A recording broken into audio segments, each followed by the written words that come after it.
The clock on my dashboard read 11:47 p.m. when I finally pulled into our driveway.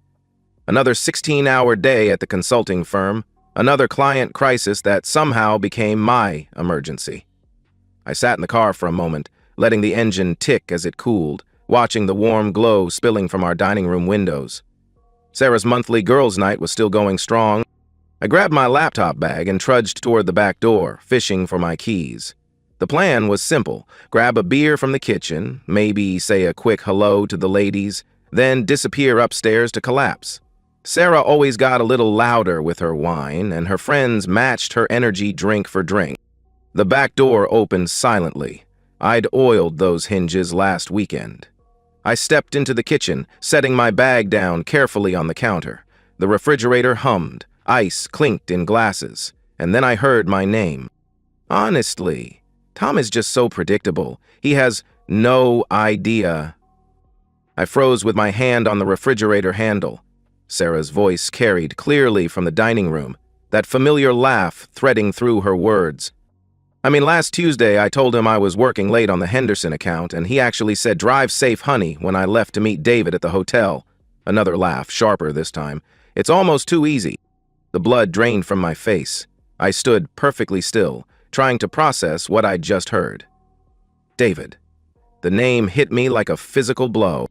Wait, David from your office? Jennifer's voice cut through the laughter. Sarah's college roommate? Always the one to ask the probing questions. The very same. Sarah's voice held a pride that made my stomach turn. 6 months now.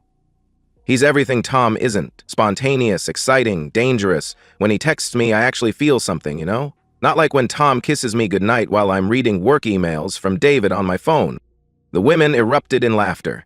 I heard the clink of wine glasses, someone refilling drinks. My wife was describing my marriage like it was a comedy routine. But how do you keep it secret? This voice I didn't recognize. Must be Kelly, Sarah's new friend from yoga class. Her tone was curious, almost admiring. Tom? Sarah's laughter was loud enough to make me wince. Tom notices spreadsheets and server configurations. He couldn't find a clue if it was highlighted in his project management software. Last week, I came home from the Marriott still smelling like David's cologne, and Tom just asked if I wanted to order Thai food. My legs felt weak. I leaned against the kitchen counter, my mind racing. 6 months. She'd been lying to my face for 6 months. The best part is that Tom is so safe, so reliable, so utterly predictable that he'd never even think to question me. He trusts me completely. It's actually kind of pathetic. The laughter that followed felt like knives. My phone. Without thinking, I pulled it from my pocket and opened the voice recorder app. My hands were shaking, but I managed to hit record. I swear, sometimes I think he's more in love with his work than with me anyway. Sarah's voice continued, slurred from wine. Makes it easier to justify, you know. If he paid half as much attention to me as he does to his clients, maybe I wouldn't need to find it somewhere else. That's not fair, Sarah. Jennifer's voice carried a note of concern, the first hint of conscience I'd heard from any of them. Tom's a good guy. Exactly. He's good. He's safe. He's boring. Sarah's words cut through Jennifer's weak defense. David makes me feel alive again. When he looks at me, I feel like I'm 25 again, not some suburban housewife married to a man who schedules our date nights in his calendar app. I crept closer to the dining room, staying in the shadows. I could see them now. Sarah gesturing with her wine glass, her face flushed and animated. So what's the plan? Kelly leaned forward, her voice dropping to a conspiratorial whisper. Are you going to leave, Tom? God, no! Sarah's response was immediate and firm. Tom's got the house, the savings, the stability. David is fun, but he's not divorce material. This is perfect as it is. I get excitement on the side and security at home. The casual cruelty hit me like a physical blow. I wasn't even a person to her anymore. I was a resource. Besides, Sarah added with a sly smile in her voice, the prenup Tom insisted on would leave me with nothing if I cheated. Little did he know I'm not the gold digger type. I'm the have my cake and eat it too type. More laughter. I stared at my phone's screen. 7 minutes and counting. "You're terrible," Jennifer said, but her tone was amused rather than disapproving. "Poor Tom." "Poor Tom, nothing." Sarah's voice turned defensive, sharp. "He's getting exactly what he signed up for. A wife who keeps house, looks good at company events, and doesn't ask too many questions. If he wanted passion, he should have married someone else." I'd heard enough. I ended the recording and slipped back through the kitchen, my heart pounding. I grabbed my laptop bag and headed for the garage. The garage was dark and cool. I sat in my car, staring at the phone in my trembling hands. 8 minutes and 17 seconds. 8 minutes that had just destroyed everything I thought I knew about my life. I played it back, listening to my wife's voice describe our marriage like it was a joke. Hearing her friends laugh at my trust like it was a character flaw. David. 6 months. The Marriott. The prenup. I sat in the darkness, playing the recording over and over, each word carving deeper into my chest. But somewhere beneath the pain, something else was growing. Something cold and calculating. Sarah thought I was predictable. She thought I was safe. She thought I was too naive to ever figure out what she was doing. She was about to learn how wrong she was. The next morning, I woke up at 5:30 a.m. as usual. Sarah was still asleep, her face peaceful in the early light. I watched her for a moment, this woman I'd shared a bed with for 10 years, and felt nothing but cold detachment. I went through my morning routine mechanically. When Sarah stumbled downstairs in her robe, I kissed her forehead and asked how girls' night went. "Oh, you know how it is." She poured herself coffee, not meeting my eyes. "Just catching up. Venting about work stuff." The lie came so easily. I nodded sympathetically and told her I'd be working late again. "I'll probably grab dinner with the team. Don't wait up." "Okay, honey, I might have to work late too, actually."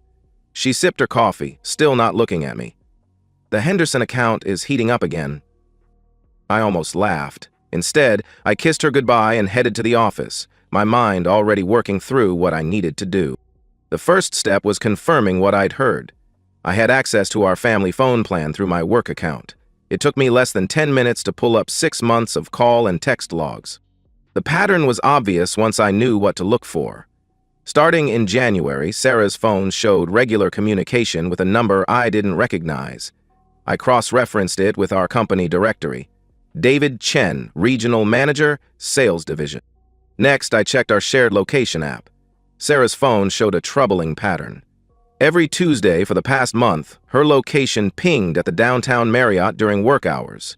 The timestamps matched perfectly with her client meetings. By lunch, I had a timeline. By end of day, I had a plan. I called my lawyer first. I need to understand the infidelity clause in our prenup, what constitutes proof, and what the consequences would be. "The clause is ironclad," David Brennan said carefully. "If either party commits adultery, they forfeit all rights to marital property. But you'd need substantial proof, documentation, photos, hotel records, multiple witnesses." I thanked him and hung up. Then I called the private investigator he'd recommended. Rita Valdez, a former police detective who specialized in infidelity cases. "I need documentation," I told her when we met that evening. "Complete, court-ready documentation." Rita listened to my recording without comment, then reviewed the evidence I'd compiled. "This is good work," she said finally. "You've got the timeline, the patterns, the communication records. I can fill in the gaps. Hotel records, workplace surveillance, photographic evidence." She quoted me a price that would have made me wince a month ago. Now it seemed like a bargain. "I'll need 2 weeks, maybe 3, and I'll need you to maintain normal routines. No changes in behavior, no confrontations." The next 2 weeks were surreal. I went to work, came home, made conversation with my wife about our respective days. We watched Netflix together, went grocery shopping, had dinner with friends. Sarah complained about David being demanding at work. The irony wasn't lost on me. Meanwhile, Rita's reports arrived daily. Hotel security footage showing Sarah and David entering and leaving together. Credit card records showing lunches at romantic restaurants. Workplace colleagues confirming their suspicious behavior during business meetings. The most damning evidence came from social media. Rita had found David's Facebook profile and traced his activity. He'd been married for 8 years, had 2 young children, and according to his wife's posts, traveled frequently for regional conferences that aligned perfectly with Sarah's late nights. "He's done this before," Rita told me during one of our evening meetings. "I found records of a previous affair 3 years ago. His wife Linda took him back, but she's been posting passive-aggressive comments about trust ever since." "Does she know about Sarah?" "Not yet, but she suspects something." I stared at the photos Rita had spread across the table. My wife laughing with another man. My wife kissing another man. My wife walking into a hotel with another man while I was at home, wondering why she seemed distant. "There's something else," Rita continued. "They've been using the same room for months. Room 237. Always Tuesday afternoons, always for exactly 3 hours. The methodical nature of it somehow made it worse. This wasn't spontaneous. This was calculated, ongoing deception with schedules and patterns." "I have everything you need," Rita said. "What do you want to do with it?" I gathered the photos and documents into a neat folder. "I want to destroy them both, completely, simultaneously, and I want them to know it was me." Rita smiled for the first time since I'd met her. "Now you're talking my language." The plan we developed was elegant in its simplicity. I would confront Sarah on our anniversary, exactly 1 month from the night I'd overheard her confession. The same night, Linda would receive an anonymous package containing proof of her husband's affair. But it didn't take blood. It was the weekend after we confessed. "The key is simultaneous destruction," Rita explained. "If you take them down one at a time, the survivor can prepare. But if you hit them both at once, they're too busy dealing with their own damage to help each other." I spent the weekend reviewing everything. The evidence was overwhelming. Photos, recordings, hotel records, witness testimony. Under our prenup, Sarah would lose everything. On Sunday night, I made dinner reservations at Chez Laurent, the French restaurant where I'd proposed to Sarah 10 years ago. The same corner table where she'd said yes with tears in her eyes. It seemed like the perfect place to end what had started there. The reservation was for 7:00 p.m. on Friday, exactly 10 years to the day since I'd proposed to Sarah at Chez Laurent. I'd told her it was a surprise celebration of our anniversary, and she'd seemed genuinely excited, the kind of excitement that would have warmed my heart a month ago. Now it just felt like another lie in a marriage built on deception. I spent the week making final preparations. The lawyer had reviewed everything and confirmed that the evidence package would void our prenup and protect me from litigation. Rita had compiled 2 identical folders, one for Sarah, one for David's wife, Linda. The coordination with Linda had been delicate. Rita had made initial contact through an encrypted email, explaining that I was the husband of the woman having an affair with her husband. The response had been immediate and heartbreaking. "I knew something was wrong," Linda had written back. "David has been different for months. Secretive, distant, always working late. I found a hotel keycard in his pocket last month. We'd arranged to meet at a coffee shop near her kids' school. Linda was younger than I'd expected, maybe 35, with tired eyes and nervous energy. I just need to know." Her hands shook as she held her coffee. "I need to know if I'm crazy or if my instincts are right." I'd shown her one photo, Sarah and David entering the Marriott together. Linda had stared at it for a long moment, then started crying. "I'm sorry," I'd said, and meant it. "No." She wiped her eyes, voice stronger now. "I'm glad someone finally told me the truth." We'd agreed that she would receive her evidence package at exactly 6:00 p.m. on Friday, 1 hour before my dinner with Sarah. That would give her time to process everything and confront David before he could coordinate with Sarah. "I want him to suffer," Linda had said. "I want him to lose everything, just like I'm about to lose everything." I understood the feeling completely. Friday morning, I went for a run to calm my nerves. Today was the day I'd been planning for 3 weeks. Today, 2 marriages would end and 2 cheaters would face consequences. Sarah was making coffee when I returned, smiling in her silk robe. "Someone's up early," she said, kissing my cheek. "Excited about tonight?" "You could say that." I toweled off my face. I'd been looking forward to this for weeks. Me too.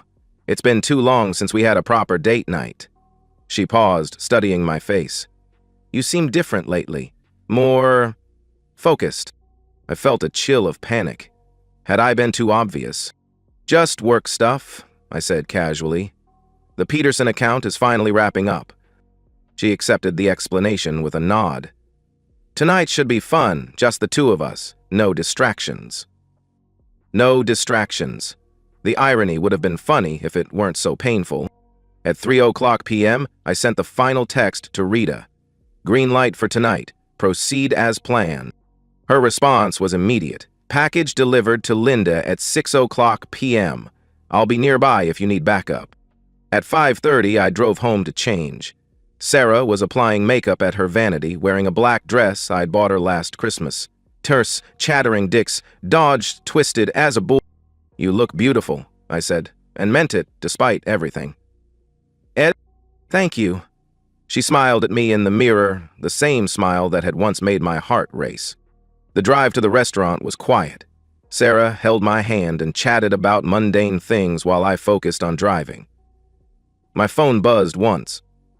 A text from Rita confirming that Linda had received her package and was handling it as discussed.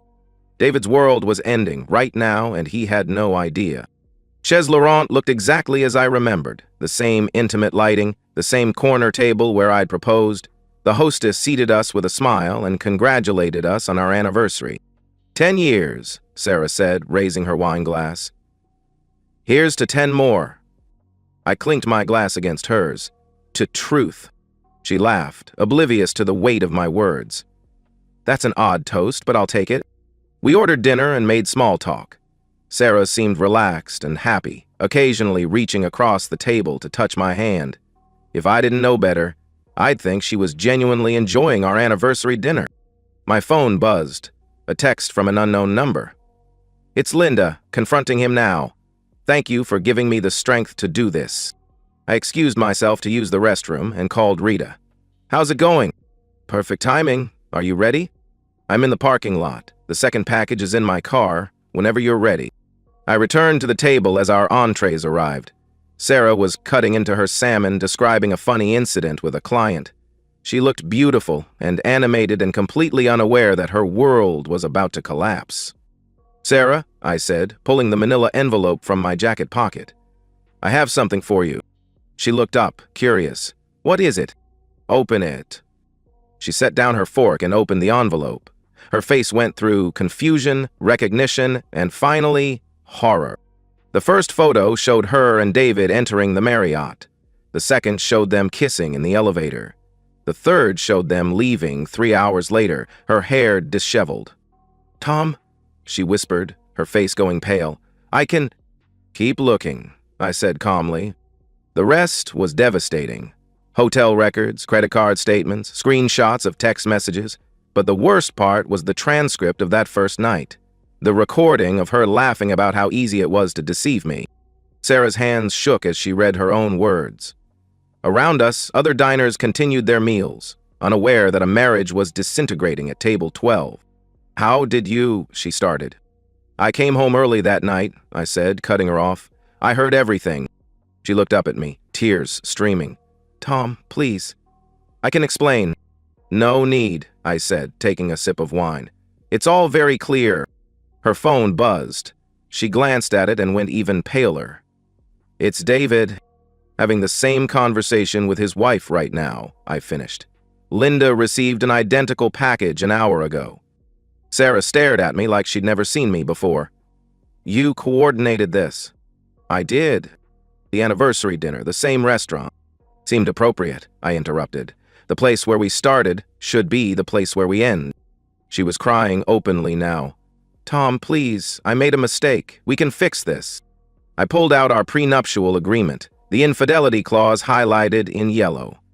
According to this document you signed, adultery voids all your rights to marital property. You'll leave with your personal belongings. That's it. I love you, Tom. I've always loved you. If you'd loved me, you wouldn't have been David Chen for 6 months. Sarah flinched as if I'd slapped her. I stood up and placed money on the table. I'll be staying at a hotel tonight. Divorce papers will be served Monday. Tom, wait. But I was already walking away, leaving her sobbing at the table where we'd once promised to love each other forever. The text from Sarah came at 6:47 a.m. on Saturday. Tom, please, we need to talk. I'm sorry. I love you. I deleted it without responding and went for a run around the hotel fitness center. I'd slept better than I had in weeks. The weight of deception finally lifted from my shoulders. By 9:00 a.m., my phone was buzzing constantly. Sarah's friends from girls' night had clearly heard the news. Jennifer called 3 times before I finally answered. Tom, what the hell happened? Sarah called me, crying hysterically. At midnight, you tell me, Jennifer. You were there when she bragged about the affair. Silence. Then, I didn't know you knew about that. I know about everything. The recording, the hotel, the lies, all of it. Look, I tried to tell her it was wrong. You tried to tell her? You laughed, Jennifer. You all laughed at how easy it was to deceive me. She hung up. Within an hour, Kelly and 2 other friends had blocked my number. Good. I was tired of pretending to like people who saw my marriage as entertainment. Rita called at noon with updates. David spent the night at his brother's place. Linda changed the locks and filed a restraining order. He's been calling Sarah's phone nonstop, but she's not picking up. What about work? Lyda sent copies of everything to HR this morning. David is suspended pending investigation. Apparently, this isn't the first time he's been involved with a subordinate. I felt a grim satisfaction. Both of them were learning that actions have consequences. The divorce papers were served to Sarah's office on Monday morning. Her lawyer called mine within an hour. Your client is being unreasonable, my lawyer David told me over lunch. Sarah wants to negotiate. What's to negotiate? The prenup is clear? He's claiming emotional distress, says she wasn't thinking clearly when she signed it. She seemed to be thinking clearly when she was planning hotel meetings with her lover. David smiled. That's essentially what I told her attorney. The evidence is overwhelming, Tom. She has no leverage. The next few weeks were a blur of legal proceedings and logistics. I found a new apartment across town, hired movers, and started separating our financial accounts. Sarah tried to reach me through friends, through work, through anyone who might carry a message. The message was always the same. She was sorry. She wanted to work things out. She'd made a terrible mistake. Too little, too late. The most satisfying moment came 3 weeks after the confrontation. I was at a coffee shop when Linda walked in. She looked different. Stronger somehow. More confident. Tom, she said, approaching my table. I hoped I'd run into you. How are you doing? Better than I expected, she said, sitting down. The divorce is moving quickly. David is desperate to avoid a trial, so he's agreeing to everything my lawyer demands. And the kids? They're resilient. They know Daddy moved out because he made bad choices. They don't need to know the detail. I admired her strength. I'm sorry you had to go through this. Don't be. You gave me the truth. That's more than anyone else did. She paused. Have you heard from Sarah? She's been trying to contact me. I'm not interested in talking. Good. They don't deserve second chances. We talked for another hour. Linda was going back to school, pursuing the nursing degree she'd abandoned when the kids were born. She seemed genuinely excited about her future. I should thank you, she said as we prepared to leave. I feel like I'm finally free to be myself again. I understood the feeling. The final court date was set for a Tuesday morning in May. Sarah looked different, thinner, older, wearing a conservative suit that couldn't hide the stress of the past 2 months. She tried to make eye contact with me across the courtroom, but I kept my focus on the judge. The proceedings were swift. Our prenup was upheld, the evidence of adultery was accepted without challenge, and the divorce was granted with prejudice. Sarah received no spousal support, no claim to our house, no access to our savings. She left with her personal belongings and half of our credit card debt. I'm sorry, she whispered to me as we left the courthouse. I'm so sorry, Tom. I looked at her. For a long moment, this woman who'd shared my bed for 10 years, who'd promised to love and honor me, who'd laughed at my trust with her friends. I know you are, I said, but sorry doesn't change anything. It was the last time we spoke. 6 months later, I sat in my new apartment, reading a text from Sarah. Tom, I know you don't want to hear from me, but I'm struggling. I lost my job, I can't afford my rent. Could you please help me? I know I don't deserve it, but I'm desperate. I stared at the message for a long time, my thumb hovering over the keyboard. Part of me, the part that had loved her for 12 years, wanted to respond. But the larger part of me, the part that had been forged in betrayal and tempered by months of calculated revenge, felt nothing but cold indifference. I deleted the message and poured myself a glass of wine. My new life was smaller but more honest. The apartment was downtown with floor-to-ceiling windows and a city skyline view. I'd furnished it with clean, modern pieces that bore no resemblance to the traditional home I'd shared with Sarah. Work had become my refuge. The Peterson account had expanded into a multi-year contract. My colleagues had been supportive during the divorce, especially after word got around about what Sarah had done. I'd started dating again, cautiously. A few coffee dates, a couple of dinners, nothing serious. I found myself hyper-vigilant about inconsistencies in stories, about phones being turned face down, about last-minute plan changes. The ability to trust completely had been permanently damaged, but I was learning to live with that. Linda and I had become unlikely friends. She'd graduated from nursing school and was working at the children's hospital. Her kids were thriving, and she'd started dating a divorced teacher from their school. We met for coffee once a month, two survivors checking in on each other's progress. "You look good," she told me during our most recent meeting. "Relaxed." "I feel good," I admitted. "Different, but good." "Any regrets about how we handled it?" I considered the question. About the method? No. They deserved to face consequences. About the marriage ending? Sometimes. But not about protecting myself. She nodded. I used to feel guilty about destroying David's career. Then I remembered how many nights I spent wondering if I was crazy.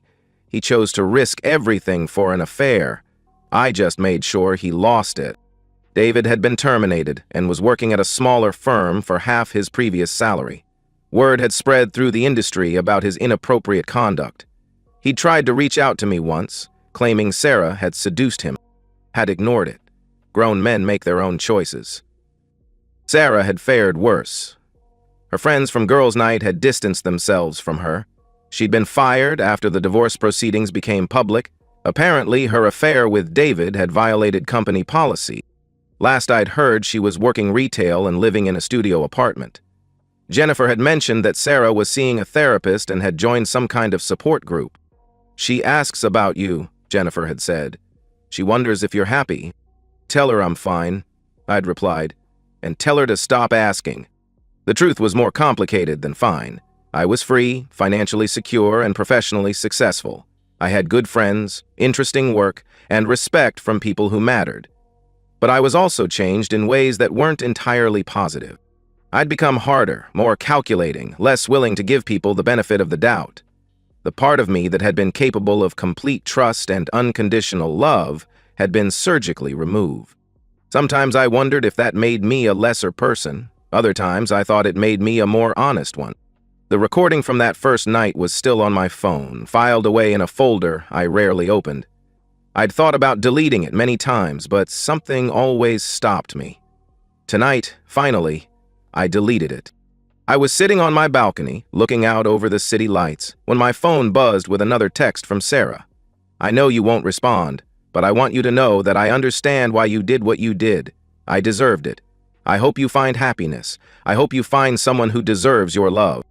I read it twice, then deleted it like all the others, but this time I felt something I hadn't experienced in months when it came to Sarah: closure. Not forgiveness for what she'd done, that would never be possible, but acceptance that it was over, that I'd moved beyond the orbit of their betrayal. The next morning, I realized I hadn't thought about Sarah or David in over a week. My life had finally moved beyond what they'd done to me, or what I'd done in response. I was no longer defined by their betrayal or my revenge. I was simply a man who'd learned that some betrayals are unforgivable, that protecting yourself sometimes requires ruthless action, and that choosing yourself over a relationship built on lies was the only path to genuine peace. I had my freedom and dignity. I'd learned what I was capable of when pushed to my limits, and I'd discovered that rebuilding from the ashes of betrayal, while painful, could lead to a life that was entirely my own. The final image was me alone on my balcony, no longer lonely, having refused to be anyone's fool, finding strength in the knowledge that I controlled my own destiny. And that's the end of today's story. If you enjoyed it, please give this video a thumbs up and drop a comment below. Your support helps the algorithm push my content further. If you're new to the channel, don't forget to hit that subscribe button. It really helps me keep creating more stories for you. Thanks for watching, and I'll see you in the next one.